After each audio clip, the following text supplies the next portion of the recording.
রোহনের বাড়ি? রোহন কে? এটা অ্যাডভোকেট রহমান সাহেবের বাড়ি। হ্যাঁ রহমানি, কোর্টের উকিল তো? হ্যাঁ।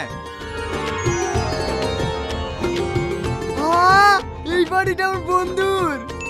ওগো, তোমাকে বলেছেন না আমার বন্ধু কলকাতায় এসে নাম করে উকিল হয়েছে?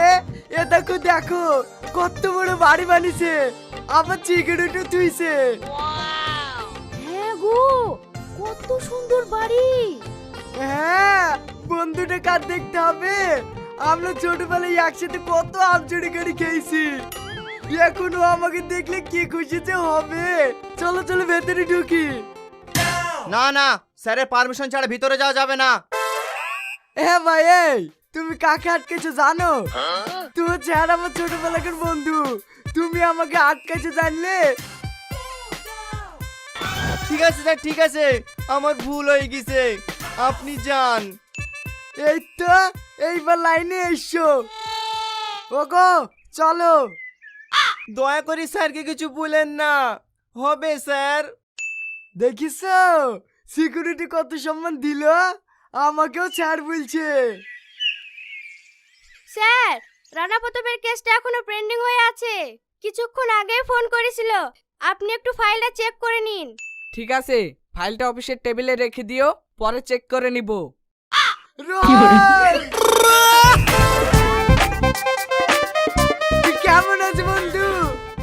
আরে স্যার স্যার, কি করছিস? আর বলিসনি বন্ধু, তোকে দেখার লেগে আমার জানটা চিড়িবিড়ি করছিল। তুই তো আমার বিয়েতে যেতে পারিসনি, তাই তোর ভাবি গেলি বেড়াতে চলে আসনু। এতে এইটা তোর ভাবি। ওগো, চুপ করে আছো কেন? কথা বলো। ভাই ভালো আছেন? হ্যাঁ। এই সোহেল, বলেন বাবু। এদেরকে নিয়ে গিয়ে বাইরের ঘরে বসা, আমি মিটিংটা সেরে আসি। ঠিক আছে। কিরে ভাই, তুই চলে যাচ্ছিস?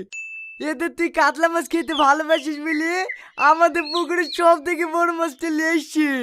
আমি ভাবি কি তুই কি রান্না করুক, তুই একটু তাড়াতাড়ি আসিস। তুই আসলেই আমরা সবাই মিলে একসাথে বসে খাবো। এই না না, আজকে বাড়িতে খাসির মাংস রান্না হয়েছে।